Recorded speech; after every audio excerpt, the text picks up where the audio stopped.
Welcome to zkCLOB, the private encrypted order book protocol. In this quick guide, we'll show you how to deposit assets into your zkCLOB wallet in just a few easy steps. From the Dashboard or Assets tab, click the Deposit button in the top right.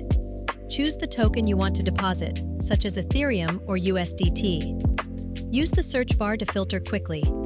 Select the correct network for your token. For example, Ethereum ERC20. Sending from the wrong network can lead to permanent loss of funds. Your personal zkCLOB wallet address is shown on the right. You can copy it directly or scan the QR code. Use your external wallet to send funds to this address. Deposits will typically appear within 1 to 2 minutes after confirmation. Go to the Dashboard or Assets tab to confirm your updated balance. You can also view transaction details in the Transactions tab. And that's it.